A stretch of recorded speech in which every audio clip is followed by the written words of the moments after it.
Welcome to Real Life 101. I'm Jillian and I'm so glad you joined us today. Did you know when you meet someone, you have just 10 seconds to make an impression on them? We'll learn from an image consultant how to make sure that first impression is a positive one. Then we'll visit a hair salon and learn about styles, coloring, and a special program where you can donate your hair when it's time to take the cutting shears to that ponytail. We'll also take you to Florida's Museum of Natural History and meet up with a shark researcher who has devoted his career to investigating shark attacks and sharks around the world. So don't touch that remote because you're in for a real treat on this episode of Real Life 101.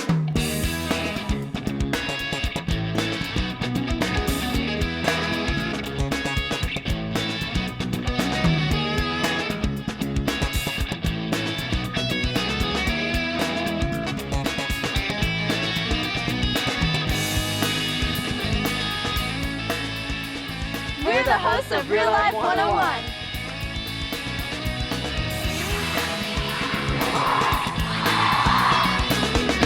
Did you ever hear the expression, "You are what you wear"? Well, first impressions can open or close doors because people sometimes form their opinion of you before you even say hello. Whether you're interviewing to get a job or into a college, the way you present yourself is critical. Lewis learned what we all need to do to sharpen up our appearance when he spoke with Jamie Yasko Mangum, a certified image consultant. So tell me, I understand you're an image consultant, right? Right, I am. What does that mean? Well, I'm a certified image consultant. I help people understand their identity, their outer appearance, communication, and behavior. It's their image, their self-image. We have 3 divisions at our company, and whether it's adults who want to rejuvenate or renew their outer appearance, we help them. It could be a stay-at-home mom or a dad or working parents that maybe need to know how to look better at work, or social appearance. We help them with their visual appearance, and we also teach personal development seminars. We have a corporate division where we give professional development seminars.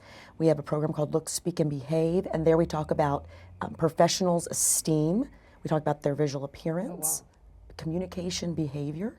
Then we have an academia division where we do the exact same thing, but with kids from K through 12th grade. So it's self-image, it's about outer image, also their inner image, the communication and the behavior and their esteem. So that's what I do. Tell me about your educational background. I have an undergraduate degree from Rollins College in corporate communication and a minor in public relations.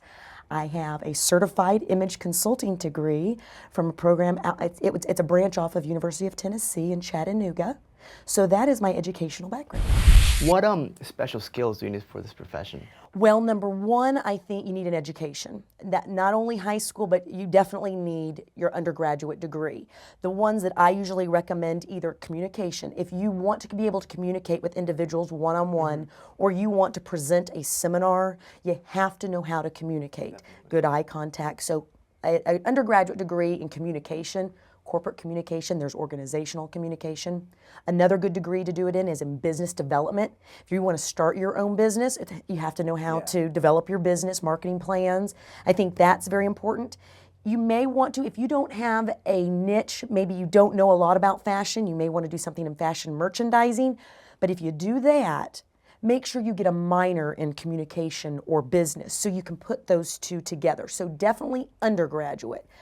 I would also recommend, because I teach teens and kids, go also to school, and this, you don't have to actually get a degree. Now, if you want to, you can, but do some educational classes, knowing how to teach teens, knowing how to get through to them. You know, adults sometimes don't know how to get through to teens because they feel like they're telling them everything. Well, you need to listen to teens.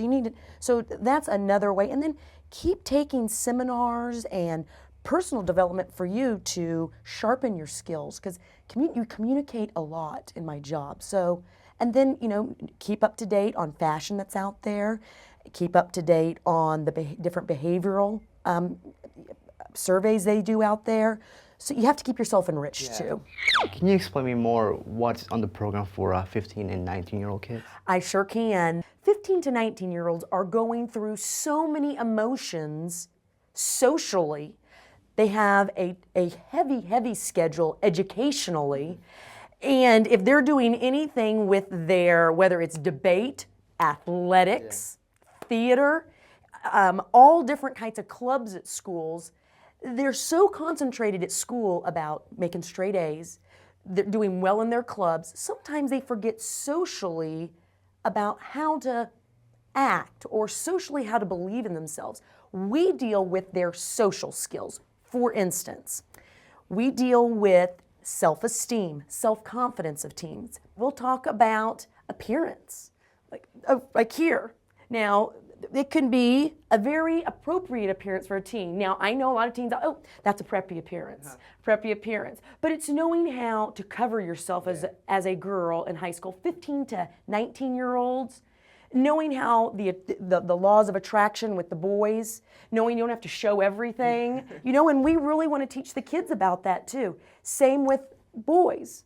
We want boys to have pants that fit on their waist, not dropping down, because that shows respect for themselves. And for everyone too. Exactly. And so we want the kids to show respect. It's not that they can't have their own character in their dress. And I think that's where sometimes parents, you've got to let your kids have some self-expression. Now, and I know I don't want to irritate any of your audience that's out there, but it's not the earrings all up the ears or the tattoos everywhere, but you know what? You still can have self-expression with the way that you dress. Where I don't like when I see the teens, their dress is maybe too old for what they should be, or for boys it can be too sloppy, so we talk about appearance and how that can project, because as I tell my teens, you never know who you're going to meet. You never know. Wow, well, thank you so much. Well, you are Best very of welcome. Luck. Thank you so much. You too. In today's competitive society, there are a lot of things we can do to make a difference in the way people perceive us. Believing in and presenting yourself with confidence will put you a step ahead of the competition and help you achieve your goals, no matter what they are. Think you might be interested in a career as an image consultant? This is a growing field as people seek their expertise for a variety of reasons, from finding a job to finding a partner to winning an election. And image consultants should project a professional image and have a strong visual sense. They must be able to talk with people diplomatically so they don't feel badly when told how they can improve themselves. The ability to speak well in a public setting is also necessary, as image consultants are oftentimes hired by corporations to talk to a group of employees or put on seminars. Though not mandatory, image consultants can become certified, as Jamie is, through the Association of Image Consultants International. Jake and I are hanging out. You guys take a break. We're back.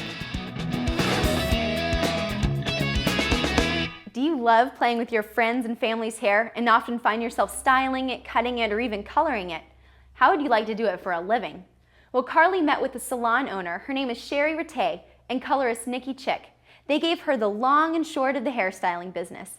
She also learned about a worthwhile program where people can donate their locks for cancer patients. So Sherry, I understand you own your own salon. How is it like owning your own business? It's a wonderful thing. It's a great thing. How long have you had it? We have been open just over a year. And what kind of education do you have to have in order to be in this business? Just realistically behind the chair, doing it yourself, knowing that it's the right thing to do. And do you go to like a school? Is there a school that I can go to become this, or? To own a salon, no, you don't go to a school to own a salon. You do have to go to school for the industry of the hair, and you go through a program, and then you're behind the chair, or you're in a salon like Salon Rattay with an associate program, and we go through training that way. And then once they go through the associate program, they're a designer or a colorist here at the salon, like Nikki Chick. So Nikki, I understand that you are a colorist. Now, what kind of training do you have to have? I actually worked behind the chair with Sherry Rattay for a year. We went to a bunch of different educational events. We have to train under her in her associate program anywhere from 6 months to 2 years. And when she thinks you're ready to become a colorist on the floor, that's when she allows you to. I just started as a colorist in May, and I've been working on the floor for almost 3 months now. So Sherry, if a hairdresser were to come in and start working for you, how would they be compensated for the work that they have done?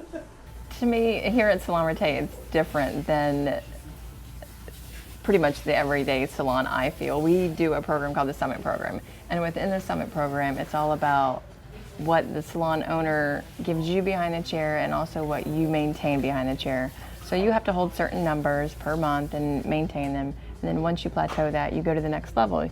You you get an increase in your percentage, because that's how you get paid, is a percentage of your sales. And then it just follows through that, yes, this is your career. You have a path now to follow, not just you're behind the chair being a colorist or a designer. You actually have a career path now, a 10 to 15-year career path. What do you want to do? Do you want to be a colorist? Do you want to be a designer? Do you want to be a part owner of the salon? This program, is called the Summer Program, allows for everybody within the salon to do that. So Nikki, what do you think makes a good colorist?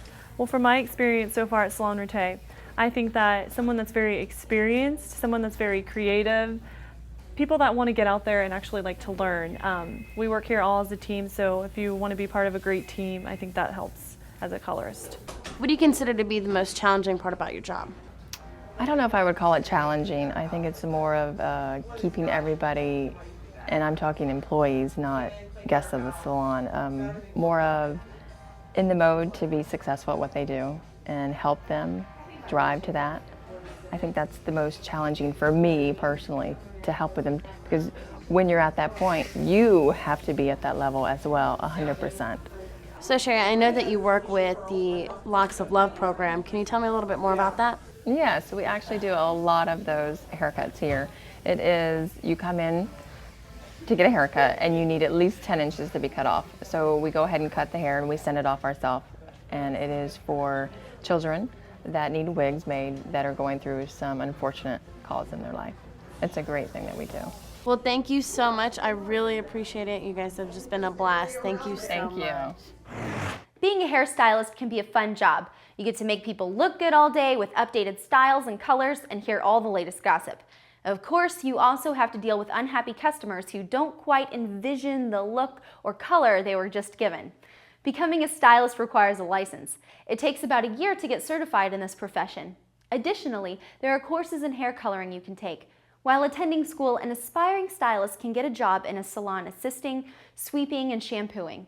It's a great way to learn the business. As a hairstylist, you can work for a salon or own your own shop. Yep, you got it. It's time for another break.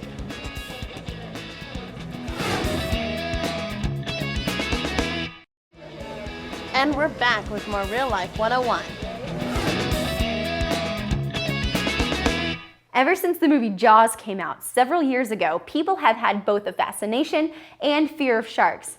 Next, we're going to meet a man who is considered an authority on shark attacks and is the director of the Florida Program for Shark Research at the University of Florida.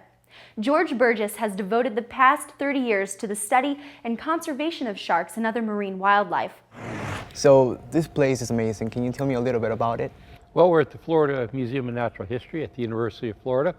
This is an exhibit on megalodon sharks, a fossil shark that's left us now, but was with us for about 15 million years. Oh, wow. And it was the largest shark that ever lived on the face of the earth. Oh, wow. So what is exactly his name? The Megalodon. Megalodon. What is that? Well, megalodon is the common name was the megatooth shark. Oh, wow. It had very large teeth, as we can see. It was sort of a predecessor to the white sharks, although not the immediate predecessor, and did many of the same things that white sharks today probably do, which of course is go after large prey items. We know for sure that they ate whales, ancient fossil whales, and probably ate other fishes as well.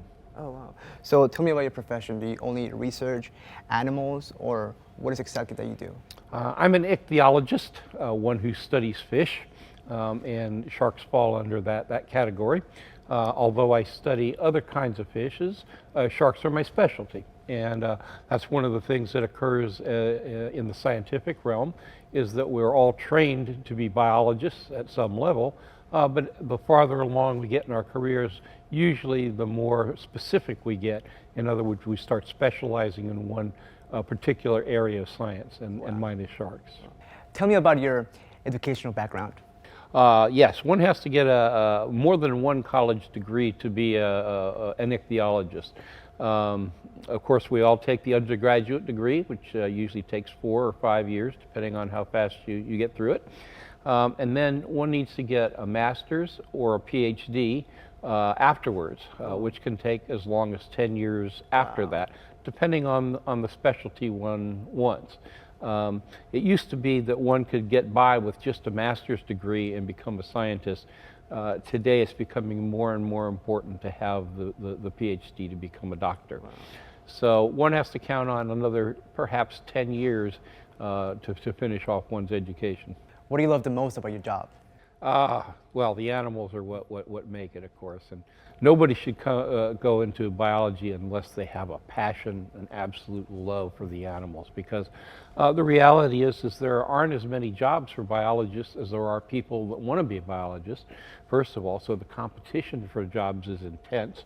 And those jobs will be given out to those that have the most desire, that work the hardest to get the best grades, and so forth. So you definitely need to have that get up and go, that real interest in being a biologist, because if you don't have it, someone else is going to beat you for the job.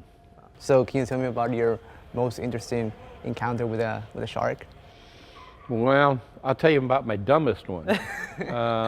I was in the Bahamas a number of years ago with a colleague, and he said he had seen some little lemon sharks swimming along the edge of an undercut in the limestone. And so I saw them, and sure enough, they were going back and forth like they had a highway, turning circles and coming back the same way. And so I wondered what would happen if I got in the middle of where they were swimming to see what they would do. These were little sharks, so I wasn't worried.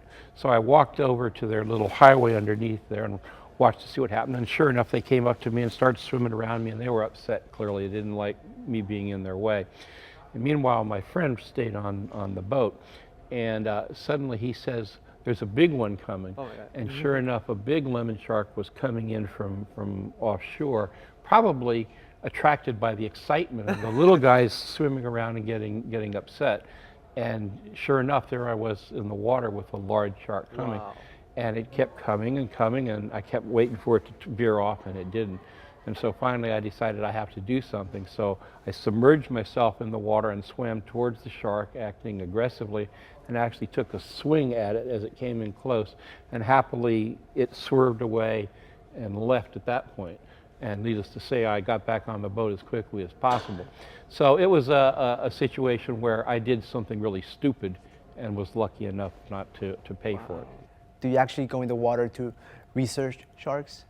Yes, although not as much as I used to be. As a younger man, I did a lot more diving than I do today. But you know, you don't have to be a diver to research sharks. Most of the things that we do with sharks require simply catching a shark if we want to tag it, and so we can put a tag on it and send it back on its way alive, or doing the basic biology, which involves dissecting sharks that have been caught in the fisheries and things like that. Do you ever get scared working with sharks? I don't think getting scared is the right word involving sharks. Respect is the word that we should have. We should respect any animal that is powerful and that can do us harm.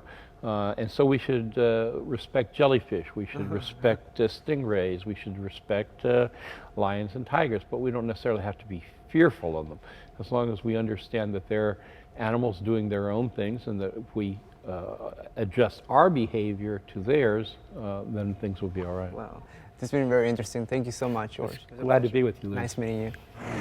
The study of sharks is just one of the types of research that the University of Florida is known for. From the creation of sports drinks to cutting-edge medical treatments, the visions of UF's undergrad and graduate students and researchers play an important role in making Florida a technological and economic leader in the 21st century. The field of research is very critical to our evolving world. Do you have a vision of how you could improve mankind with inventions and development? If you love science and are innovative, a profession as a science researcher could be calling you. Look into attending a good research university like UF. Believe it or not, our world's future discoveries depend on us. Right from the shark's mouth. We are coming right back. Thanks for coming back. It's time for more Real Life 101. That wraps up another week of Real Life 101. I hope you enjoyed today's episode as much as we did. We'll explore 3 new occupations on our next show. Lewis will meet a speech and language pathologist who has made it her career to help children with disabilities in their speech development. We may not realize it, but news in the business world affects us all. Carly will talk with a business news reporter and learn how she covers her beat.